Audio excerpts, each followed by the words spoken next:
नमस्कार।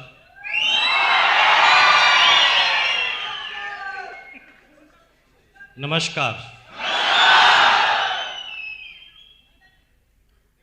कैसे हैं आप? मैं पूछ रहा हूं कैसे हैं आप? झकास? बिंदास? Thank you. देखिए, सिर्फ इस पूरे हिंदुस्तान में जो पिछले 33 इयर्स से मैंने अपनी ज़िंदगी को जिया है, पिछले 6 साल और 4 महीने से आरसीएम बिजनेस को जिया है।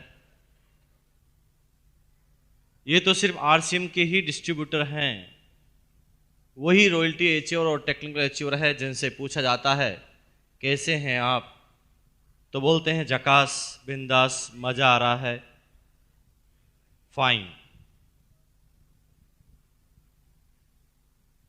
लेकिन इस हॉल के बाहर चले जाइए,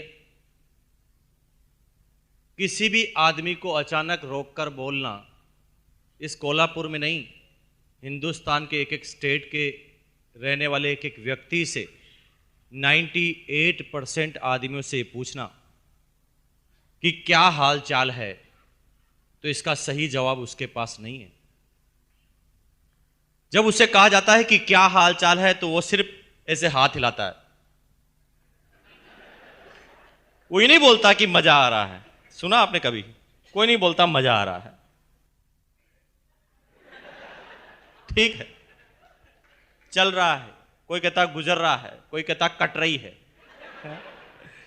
कोई ये नहीं बोलता मजा आ रहा है ना?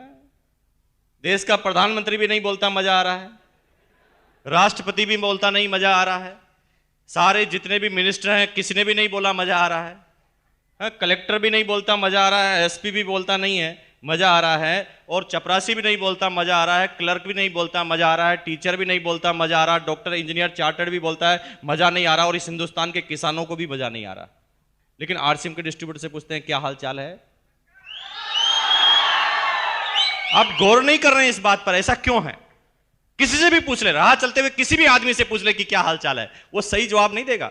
और यहां पर भी जो लोग जवाब नहीं दे रहे हैं, तो आप शकल देख लेना, वो आरसीएम के डिस्ट्रीब्यूटर नहीं होंगे।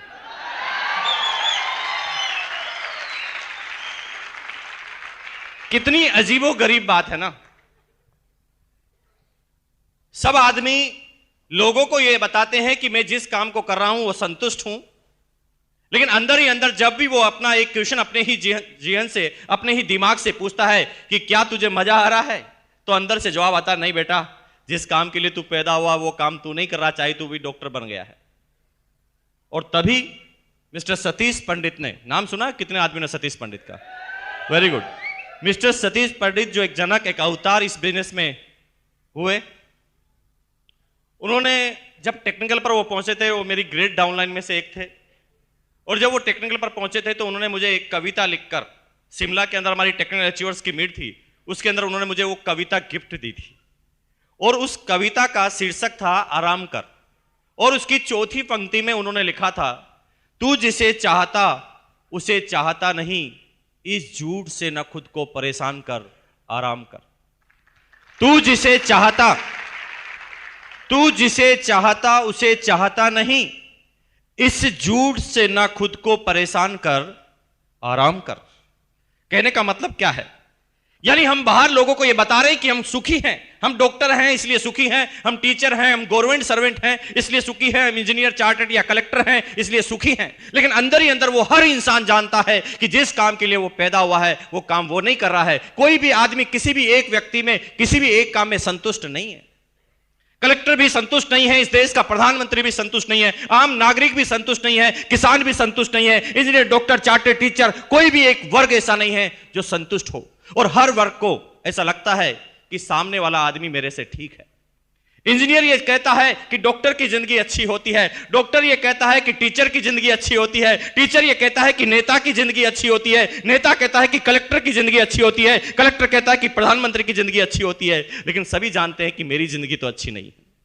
कितनी अजीबोगरीब बात है, क्योंकि संतुष्टि एक ऐसा शब्द है जो एक इंसान को जब वो आम जीवन जीता है तो उसे किसी भी एक क्षेत्र में सारी संतुष्टि एक साथ नहीं मिलती। एक बहुत बड़ा बिजनेसमैन है कोल्हापुर का, माफ कीजिए, उसके पास पैसा है, पैसा तो उसके पास है। आज उसके पास 2 शोरूम है, वो 2 लाख रुपए पर मंथ कमाता है या 4 लाख रुपए पर मंथ कमाता है। लेकिन जब वो अपने काम को बढ़ाएगा, 2 से 4 शोरूम करेगा, तो पैसा कम हो जाएगा कि बढ़ जाएगा? पैसा बढ़ जाएगा उसका। ज्यादा काम करेगा, पैसा उसके पास बढ़ जाएगा। लेकिन दोस्तों, मेरी बात का जवाब देना, क्या पैसा बढ़ जाएगा तो टाइम भी उसके साथ बढ़ जाएगा? पैसा जो जो बढ़ता जाएगा, उसके टाइम की कमी उसको सताने लगेगी। वो और ज्यादा बिजी हो जाएगा जैसे जैसे उसके पास पैसा आता जाएगा। माफ कीजिए, इस कोल्हापुर के रिक्शे वाले के पास टाइम तो बहुत है, पैसा नहीं। यहां के बिजनेसमैन के बाद पैसा तो बहुत है, लेकिन टाइम नहीं। और सिक्योरिटी का तो लेना ही देना नहीं, दूर दूर तक नहीं। कोल्हापुर में उसका शोरूम है, जिस दिन कोल्हापुर में कर्फ्यू लगता है उसका शोरूम नहीं चलता है। यस और नो? जिस चीज का वो बिजनेस करता है, जब वो आउट ऑफ फैशन हो जाती है तो भी उसका शोरूम बंद हो जाता है। जिस दिन उसका मैनेजर और कर्मचारी हड़ताल कर देते हैं तो भी उसका शोरूम बंद हो जाता है। यानी कल की कोई भी सिक्योरिटी उसके पास नहीं है। लेकिन प्यार, सम्मान, पैसे से केवल संतुष्टि नहीं मिलती दोस्तों। ये संतुष्टि के एक छोटे छोटे पार्ट्स हैं। अगर ये सारी चीजों को एक साथ मिलाया जाए, प्यार, सम्मान, इज्जत, दौलत, शोहरत, सर्कल और सिक्योरिटी, तो कहीं जाकर बनती है संतुष्टि। और ये सारी चीजें दुनिया के किसी भी फील्ड में एक जगह पर नहीं मिलती सिवाय आरसीएम बिजनेस के।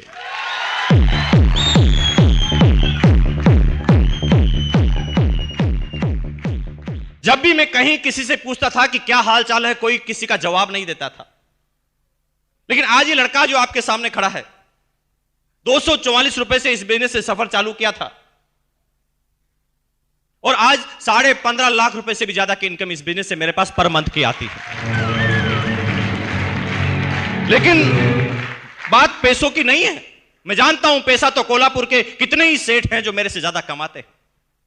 6.25 साल पहले इस लड़के को जब एक स्कूटर खरीदना था ना, तो 4 आदमी से 1500 रुपए उधार लेने पड़े थे। मैं क्यों बोल रहा हूं ये सारी बातें?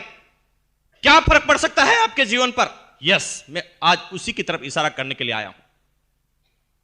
माफ कीजिए, आपके कोल्हापुर में बहुत सारे व्यापारी होंगे जिनके पास जो पैसा मेरे पास आता है उससे कहीं गुना ज्यादा महीने का पैसा वो कमाते होंगे। आई नो वेरी वेल, मैं जानता हूं अच्छी तरह से। लेकिन उसके पास पैसा तो बहुत है, लेकिन क्या मेरी तरह उसके पास समय है? क्वेश्चन पूछना एक दिन उससे जाकर कि भैया, मुकेश कोठारी 3 महीने के लिए स्विट्जरलैंड घूमने जा रहा है, क्या आप उसके साथ चलना पसंद करेंगे? वो कहेगा मरने की फुर्सत नहीं है, कौन से घूमने की बात कर रहे हैं आप? क्या अजीबोगरीब इत्तेफाक है। उसके पास पैसा तो बहुत है, लेकिन टाइम उसके पास बिल्कुल नहीं। लेकिन मेरे पास पैसों के साथ साथ टाइम भी पैदा हुआ। शुरू के 3 साल मैं मानता हूं कि मेरे पास टाइम नहीं था, क्योंकि सतीश पंडित ने उसी कविता की 6ठी लाइन में लिखा था, इश्क मांगे कदम कदम कुर्बानियां, कुछ देर के लिए कुछ लज्जतें कुर्बान कर आराम कर। इश्क मांगे कदम कदम कुर्बानियां। इश्क मतलब जो भी नया काम आप कर रहे हैं, नया काम जो आप करने जा रहे हैं, जिसमें आप सफल होना चाहते हैं, जिसमें आप नंबर 1 जाना चाहते हैं, जहां पर भी आप नया काम करेंगे वहां पर आपको कुर्बानियां देनी पड़ेगी। बिना कुर्बानियों के आप नंबर 1 तक नहीं जा सकते। मुझे पता है कि शुरुआती 3 साल में जब इस बिजनेस हमने और हमारी अपलाइन ने चालू किया, मैं महीने में 25-25 दिन अपने घर से बाहर रहा करता था। सिर्फ एक मिशन, एक जज्बा, एक जुनून मेरे अंदर था। समझने वाले नहीं थे, मैं समझाने के लिए लेकिन फिर भी तैयार था। नहीं समझते थे लोग बाग, लेकिन 3 साल तक लगातार पूरे हिंदुस्तान में दौड़ लगाई और फिर मेरे पास पैदा होना चालू हुआ समय। आज यहां का जो लाला है वो कहीं ज्यादा पैसा मेरे से कमाता होगा, लेकिन उसके पास 24 घंटे ही हैं, 24 आवर्स। लेकिन मेरे पास 24 घंटे थे। मैंने 2 डाउनलाइन बनाई, ए और बी। दोनों ने इस बिजनेस में 1-1 घंटा काम अपने लिए करना चालू कर दिया। तो वो काम मेरे लिए भी तो हो गया। तो 24 और 2 मेरे पास कितने घंटे हो गए? 26। उसके पास 24 ही थे। यहां के लाला के पास जिंदगी भर 24 ही घंटे रहेंगे, मेरे पास हो गए 26। और तब इस घंटों की गणित को मैंने समझा और काम करना चालू किया। आज हिंदुस्तान में 60 लाख से ज्यादा डिस्ट्रीब्यूटर मेरी डाउनलाइन में है। 60 लाख, 60 लाख। अब थोड़ा अंदाज लगाना दोस्तों, थोड़ी गणित लगाना। 60 लाख आदमी आरसी बिजनेस में 1 मिनट भी सोचे, करे नहीं, करना में तो आदमी का हार्ट अटैक हो जाएगा। मैं करने की बात नहीं कर रहा हूं, मैं काम की नहीं बात कर रहा हूं। अगर 60 लाख आदमी आरसी बिजनेस के बारे में एक दिन में 1 मिनट भी सोचे तो मेरे पास एक दिन के 60 लाख मिनट हैं। क्या यहां के लाला के पास है? पूछना जाकर। नहीं है उसके पास। उसके पास टाइम की कमी है। जैसे जैसे वो अपने बिजनेस को बढ़ाता जाता है, टाइम उसके पास और कम होता जाता है। लेकिन मेरे पास उल्टा है। जो जो आरसी बिजनेस का टेक्निकल चोर आगे बढ़ता जाता है, उसके पास टाइम भी और ज्यादा पैदा होता जाता है, टाइम भी और ज्यादा पैदा होता जाता है। लेकिन माफ कीजिए, टाइम और पैसा तो एक स्मगलर के पास भी हो सकता है, एक तस्कर के पास भी हो सकता है। एक समय में वो बहुत सारा पैसा कमाकर फ्री हो जाए। लेकिन माफ कीजिए, तीसरी जो बड़ी चीज है वो है सिक्योरिटी। उस स्मगलर को बार बार ये चीज सताती है कि कल मेरे बच्चों का क्या होगा। ये सुनो, उसे ये चिंता सताती है कि कल क्या होगा। इस हिंदुस्तान का एक एक नेता, एक एक प्रधानमंत्री, हर लोग परेशान हैं कि कल क्या होगा। और कल के लिए, कल को सुरक्षित करने के लिए वो ढेर सारा पैसा इकट्ठा कर लेते हैं, फिर भी उसकी सिक्योरिटी उसे नसीब नहीं होती। जिस दिन कोल्हापुर में कर्फ्यू लगता है, जिस दिन कोल्हापुर में बाढ़ आती है, भगवान न करे ऐसा होगा नहीं, मैं जानता हूं, क्योंकि आरसीएम सिटी कोल्हापुर बन गई है। लेकिन अगर जिस दिन ऐसा होता है तो माफ कीजिए, यहां पर किसी आदमी का बिजनेस नहीं चलेगा, लेकिन मेरा चलेगा, क्योंकि लोग बाग नमक खाना तो फिर भी नहीं छोड़ेंगे। वो किसी एक चीज का व्यापार करते हैं तो इसलिए हो सकता है कि उसके एक चीज की जिस दिन आउट ऑफ सप्लाई होगी, एक चीज जिस दिन आउट ऑफ फैशन होगा, तो हो सकता है उसका बिजनेस नहीं चले। लेकिन मेरा चलेगा, क्योंकि मैं किसी एक चीज का व्यापारी हूं ही नहीं। कंपनी नमक बनाती है तो डिस्ट्रीब्यूटर हम और आप ही हैं। कंपनी नमकीन बनाती है तो भी डिस्ट्रीब्यूटर हम और आप ही हैं। कंपनी कपड़े बनाती है तो डिस्ट्रीब्यूटर आप और हम हैं। कंपनी इंश्योरेंस लेकर आती है तो डिस्ट्रीब्यूटर आप और हम हैं। क्योंकि एक बिजनेस तो चलता नहीं, एक आइटम के ऊपर तो हम बिजनेस नहीं कर रहे ना। गुड मॉर्निंग से गुड नाइट 300 प्रोडक्ट हैं, इसलिए सिक्योरिटी ज्यादा है। कल क्या होने वाला है, क्योंकि मैं किसी एक आदमी पर डिपेंड नहीं हूं। हो सकता है इस सिटी का लाला जो है बहुत सारे पैसा कमाता है, बहुत बड़ी फैक्ट्री उसके पास है, लेकिन जिस दिन सारे मजदूर हड़ताल कर देंगे, क्या उसकी फैक्ट्री चलेगी? लेकिन मेरी फैक्ट्री में तो कोई मजदूर होता ही नहीं दोस्त। यहां पर तो सारे के सारे सेठ होते हैं, और सेठ अपने काम को बंद करना पसंद नहीं करते। हेलो,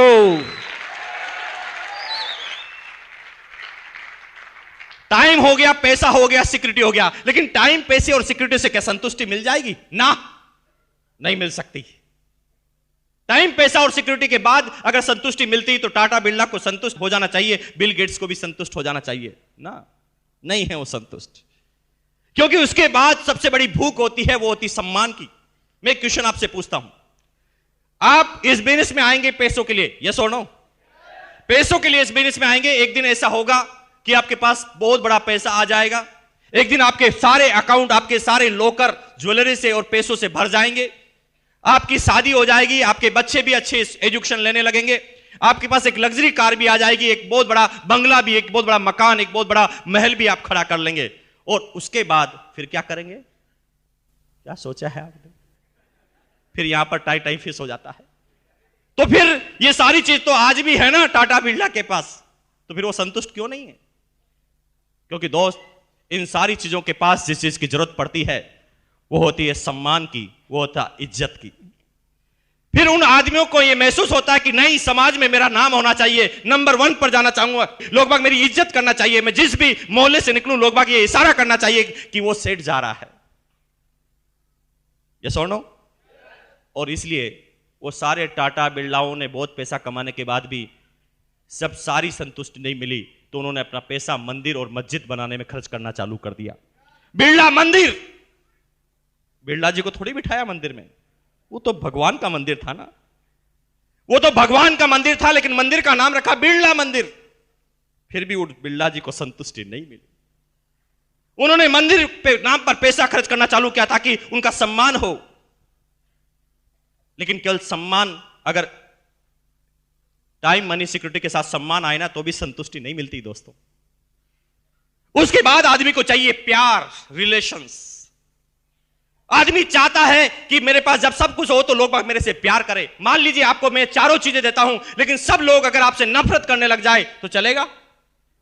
नहीं चलेगा, क्योंकि इंसान को फिर जरूरत होती है इन सारी चीजों के बाद प्यार करे मेरे से लोग बाग। माफ कीजिए, इस कोल्हापुर के लाला के पास ये है क्या? अरे लाला लाखों कमा रहा है इस कोल्हापुर का, फिर भी गालियों पे गालियां खाता जा रहा है। लेकिन क्या है इस बिजनेस में? जो आरसीएम का चेक जब 500 का आता है तो भी लोग वक्त तालियां बजाते हैं, तालियां खींच खींच कर मार रहे हैं 500 के चेक पर।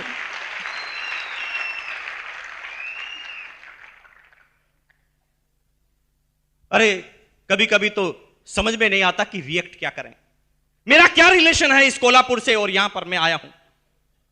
मेरे खानदान का कोई भी आदमी इस कोल्हापुर में पहले नहीं आया था, और नहीं मेरे पूरे समाज में कोई भी आदमी यहां पर पैदा हुआ था। फिर क्यों करते हैं आप मेरा सम्मान? क्यों देते हैं बुक्के? जब मैं सुबह आता हूं तो मुझे छुपना पड़ता है कि कहीं नजर नहीं पड़ जाए किसी की। लोग बाग प्यार के लिए उतावले रहते हैं, पता चल जाए तो ट्रेन को रोक दे। क्यों भाई इतना इज्जत? किसी नेता की भी तो नहीं करते इतने दिल से इज्जत। क्या रिलेशन है आपका और मेरा?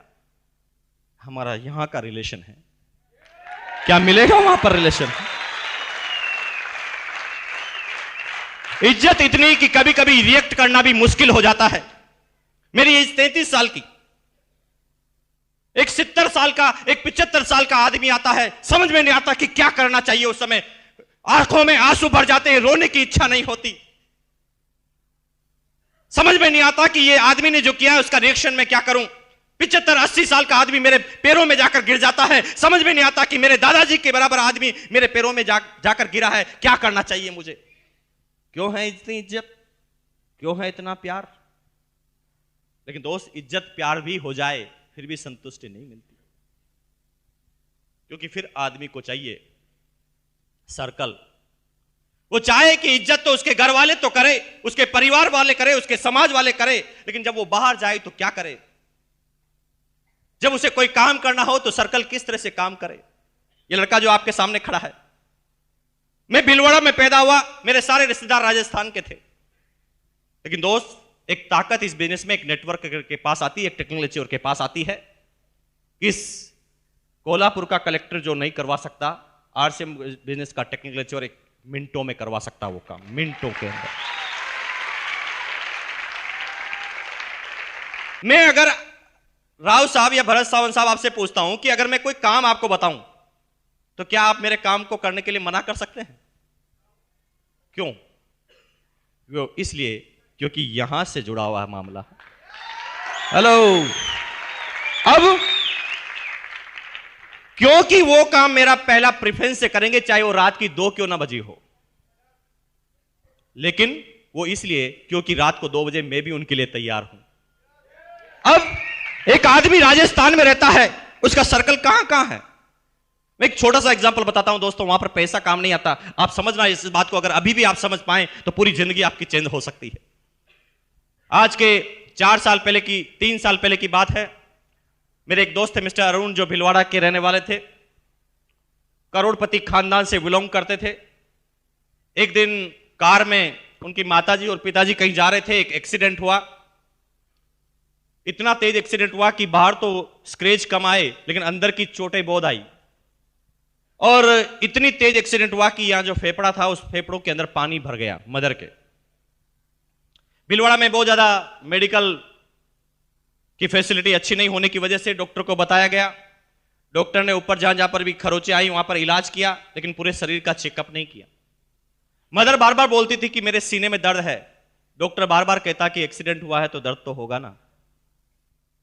15 दिन तक भी दर्द जारी रहा। जब डॉक्टर को बात समझ में नहीं आई तो उन्होंने रेफर किया। पड़ोस का एक जगह है, डिस्ट्रिक्ट है उदयपुर, नाम सुना आपने? उदयपुर में रेफर किया, वहां पर मेडिकल थोड़ी इंप्रूव है। तो वहां के डॉक्टर ने जब चेकअप किया तो इमीडिएट बताया चेकअप के बाद कि आपके फेफड़ों में पानी भर चुका है और इसको भरे हुए 15 दिन हो चुके हैं, अगर ये 4 दिन में ऑपरेशन नहीं होता है तो हम नहीं बचा पाएंगे इनको।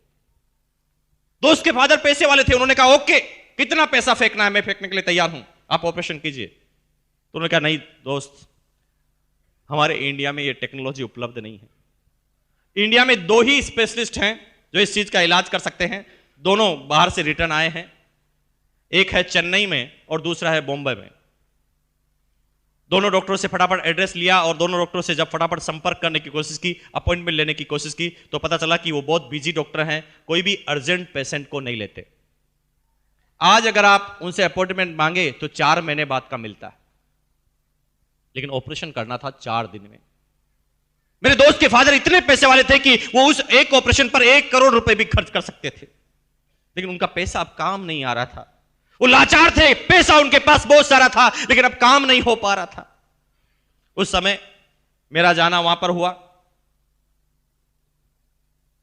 मेरे पास भी कोई इलाज नहीं था, लेकिन जब मुझे पूरी बात उन्होंने बताई तो मैं भी परेशान हो गया कि क्या करना चाहिए, इसका क्या इलाज है। तो मेरे दिमाग ने अचानक थोड़ा सा काम करना चालू किया। मैं कंपनी में गया, आरसीएम बिजनेस, क्योंकि भिलवाड़ा की कंपनी है, मैं कंपनी में गया। मैंने वहां के क्लर्क को एक आइडिया दिया, मैंने कहा भैया मेरी डाउनलाइन में जितने भी आदमियों के नाम के आगे DR लिखा हुआ है, डॉक्टर लिखा हुआ है, उसकी एक लिस्ट चाहिए मुझे। उन्होंने फटाफट एक प्रोग्राम लिखा, इंटर दबाया और सारे डॉक्टरों की लिस्ट मेरे सामने आ गई। मैंने कहा ये बात में मैं एक्सपर्ट नहीं हूं, मैं कोई राय नहीं दे सकता, हो सकता है कोई डॉक्टर मुझे इस बात की राय दे पाए। पहले ही नंबर पर आया डॉक्टर दवे, हिम्मतनगर, गुजरात। उनका नाम सुनते ही मैं समझ गया उस आदमी को मैं जानता था। मैंने फटाफट डॉक्टर दवे को फोन लगाया। फोन लगाकर जब मैंने पूरी हिस्ट्री बताई, और हिस्ट्री बताने के बाद मैंने चेन्नई के जो डॉक्टर थे उनका नाम मुझे अब ठीक से याद नहीं है, मैंने उनका नाम बताया। उन्होंने आश्चर्य से कहा अरे वापस बोलना क्या नाम बताया आपने। मैंने जब वापस नाम बताया तो उन्होंने कहा ऐसा है कि इतना अर्जेंट मामला है तो मैं अहमदाबाद से मुंबई आता हूं, मुंबई से चेन्नई की फ्लाइट पकड़ता हूं और आप सीधे अपनी मदर को लेकर चेन्नई पहुंचिए। मैंने कहा डॉक्टर साहब इतने कॉन्फिडेंस से आप कैसे बोल सकते हैं, हम 10 बार बात कर चुके हैं, वो डॉक्टर बात करने तक के लिए तैयार नहीं होता, 4 महीने बाद की वो डेट देता है, वो कहता है कि अर्जेंट पेशेंट में लेता ही नहीं, आप इतना कॉन्फिडेंस से कैसे कह सकते हैं। वो कहते हैं भैया तुम इस बात की चिंता मत करो, तुम लेकर आओ, क्योंकि he is my class fellow, मुझे मना ही नहीं कर सकता हो। हेलो, यहां पर नहीं हो रहा था पैसों से काम, माफ कीजिए किसके पास पैसा है जो इसको काम को करवा पाए। एक इंसान को सच्ची संतुष्टि जब मिलती है जब ये सारी चीजें एक साथ एक फील्ड में अवेलेबल हो। माफ कीजिए इस दुनिया में तो अभी कोई ऐसा फील्ड पैदा नहीं हुआ जो प्यार, सम्मान, इज्जत, दौलत, शोहरत, सिक्योरिटी और सर्कल सारी चीजें एक साथ ला कर दे। वो सिर्फ मिलती है आरसीएम के टेक्निकल अचीवर को। वो सिर्फ एक व्यक्ति को मिलती है जो आरसीएम के टेक्निकल अचीवर को मिलती है। और इसीलिए जब उसे कहा जाता है कि क्या हाल चाल है आपके, तो कहता झकास, बिंदास, मजा आ रहा है। नहीं बोल पाता एक आम आदमी मजा आ रहा है, लेकिन एक आम आदमी से हटकर एक टेक्निकल अचीवर बनता है जब उसे कहता है कि मजा आ रहा है। मैं आज आपसे क्या बात करूं, किस विषय पर बात करूं, मेरी आज सही मायनों में कहें दोस्तों मेरी कोई तैयारी नहीं है। आप ही बता सकते हैं तो बता दीजिए कि किस विषय में बात कर लें। जिस विषय में कहोगे उसी विषय में चल पड़ेंगे दोस्तों। आपके जो भी विषय जिंदगी के छूटे हुए बता दो आज मुझे, क्योंकि आज मैं बड़ा खुश हूं और जो भी बात करेंगे ना वो यहां से करेंगे। अभी कुछ आदमी कहते हैं यार अब आ गए हो, अब कुछ बता ही दो, हिंट दे दो ताकि हम भी समझ जाएं। आप सब लोग चाह रहे हैं कि थोड़ा आरसीएम के बारे में बता दो और हमारे सामने जो हमारे साथ जो आदमी आए वो समझ जाए और आपके डिस्ट्रीब्यूटर बन जाए, है ना? यही तो चाहते हैं। हम बात करते हैं इसके बारे में, है ना? लेकिन आप चाहते जो हैं वो गलत चाहते हैं, वो सही नहीं चाहते। एक आदमी हंसी मुझे तब आती है जब 6.25 साल से जब लगातार वो इस बिजनेस को चलते हुए देखता है, फिर भी कहता है कि थोड़ा हमें समझा दो। क्या समझाएं आपको? अरे समझाना उस दिन पड़ता था जब 4 आदमी भी सेमिनार में नहीं आते थे, इस पूरे बिजनेस में 4 डिस्ट्रीब्यूटर भी नहीं थे। अभी हिंदुस्तान में न तो कोई स्टेडियम है और हिंदुस्तान में नहीं कैसा एडिटोरियम है जहां पर आरसीएम की सेमिनार एक बार में की जा सके। एक डिस्ट्रीब्यूटर से कहानी चालू हुई, 60 लाख डिस्ट्रीब्यूटर तक ये कहानी पहुंच गई, फिर भी आप कहते हैं कि थोड़ा समझा दो, अभी समझ में नहीं आ रहा है। अरे समझाना उस समय पड़ता था ना जब आरसी बिजनेस का एक पेंट पीस आता था किट के अंदर, उस समय समझाना पड़ता था कि बिजनेस क्या है। आज गुड मॉर्निंग से गुड नाइट 300 से ज्यादा प्रोडक्ट है आपके पास, फिर भी आप कहते हैं कि थोड़ा हिंट तो दे दो। क्या समझाऊं आपको? अरे समझाना उस समय पड़ता था जब गुजरात में डिस्ट्रीब्यूटर बनाना था तो भीलवाड़ा से किट लेकर आनी पड़ती थी, क्योंकि पूरे हिंदुस्तान में आरसीएम का एक ही शोरूम राजस्थान में होता था। अब एक से कहानी चालू हुई, आज हिंदुस्तान में 10,000 हो गए, फिर भी आप कहते थोड़ा तो समझा दो, आ ही गए हैं तो समझा दो। क्या समझाऊं मैं आपको? 80 से ज्यादा डिपो हिंदुस्तान के सारे राज्य, 60 लाख डिस्ट्रीब्यूटर, एक प्रोडक्ट से कहानी चले गई 300 प्रोडक्ट के ऊपर। हिंदुस्तान में 40 से ज्यादा करोड़पति, 850 से ज्यादा टेक्निकल अचीवर, 3,500 से ज्यादा रॉयल्टी अचीवर, हजारों और लाखों आदमी, हजारों रुपए पर मंथ कमाने वाले आदमी सारी बात जानते हैं, फिर भी कहते हैं थोड़ा तो बहुत समझा दो, आ गए हैं। क्या समझा दूं मैं आपको? अरे जिंदगी भर वो नमक खाते आए ना 9 रुपए किलो का, triple refined iodise ISI mark का साल्ट, नाम लेने की जरूरत नहीं है। जिंदगी भर वो 9 रुपए किलो का नमक खाते आए, अब वही नमक आपको 7 रुपए किलो में मिले, triple refined iodise ISI mark के साथ, और 7 रुपए मिलने के बाद भी उसके बिजनेस वॉल्यूम का 41% वापस मिले, फिर भी आप कहते हैं थोड़ा तो समझा दो ना। क्या समझाऊं मैं आपको? क्या बाकी रह गया समझाने को? जिंदगी भर नहाते आए ना उस 13 रुपए के साबुन से, हीरोइने बोलती आई कि मेरे रूप का राज, मेरे गोरेपन का राज, उसका कुत्ता गोरा हो गया, हम तो नहीं हुए। हम तो उसी इंतजार में अभी बरसों से, जन्मों जन्मों से उस साबुन को लगाते आ रहे हैं, हम तो नहीं हुए ना गोरे। जिंदगी भर लौटते हुए आ गए वो आदमी आपको। अब वही साबुन 70% टीफम में 100 ग्राम में, पहले आप 13 रुपए का जिंदगी भर खरीदते आए, अब वही साबुन आपको 8.5 रुपए में मिले, और उसके बाद उसके बिजनेस वॉल्यूम का भी 41% वापस मिले, और आप कहते थोड़ा सा समझा दो। अब आए गए तो थोड़ा तो हिंट दे दो। अरे दोस्त, ये तो वही बात हो गई ना, सतीश पंडित अपनी टेप में नहीं बोलते थे, एक आदमी के पास ऐसा एक थैला था, उसने सामने वाले से कहा, भाई साहब मेरे पास जो ये थैला है, क्या आप ये बता सकते हैं कि इस थैले में क्या है? और अगर आप ये बता दें कि इस थैले में क्या है तो इस थैले में जितने भी केले हैं तुम्हें इनाम। कुछ लोगों को कल तक समझ में आ जाएगी।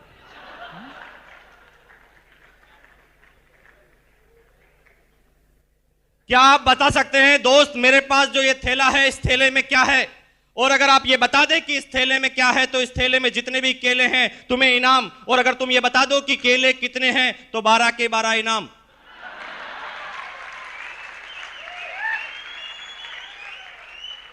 दोस्तों, प्रॉब्लम यहां पर नहीं है, प्रॉब्लम इस जगह पर नहीं है, प्रॉब्लम इस जगह पर है कि कुछ लोग ये सारी बात सुनने के बाद भी ऐसे दिमाग लगाते हैं।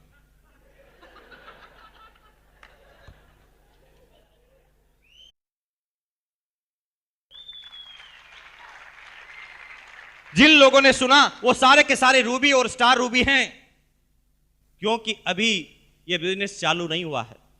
मैंने तरंग लाई, सफलता के 5 सूत्र, आरसीएम ही क्यों, टेक्निकल अवाहत में, हर टेप में एक ही बात का मैंने बार बार उल्लेख किया था। आपने अगर सुनी हो तो मैंने उसके अंदर बार बार कहा था कि गलतफहमी में मत रहना कि ये बिजनेस चालू हो गया है, अभी ये बिजनेस चालू नहीं हुआ है, अभी तो 2007 दिसंबर में चालू होने का इसका सही वक्त आएगा। तो आप सोच रहे होंगे कि अभी क्या हो रहा है। गलतफहमी में मत रहना कि अभी ये बिजनेस हो रहा है, अभी बिजनेस नहीं हो रहा है दोस्तों। अभी तो आर्थिक आजादी की सेना तैयार की जा रही है, और अभी सिर्फ सैनिकों की भर्ती चालू है, जनरल आदमी की भर्ती अभी इस बिजनेस ने चालू नहीं की है। अभी तो ये कंपनी FMCG प्रोडक्ट की कंपनी है, फास्ट मूविंग कंज्यूमर गुड्स। ये भी कंपनी सिर्फ फास्ट मूविंग कंज्यूमर गुड्स की है। और एक आप बहुत आश्चर्यजनक आंकड़ा आपको बताऊं क्या?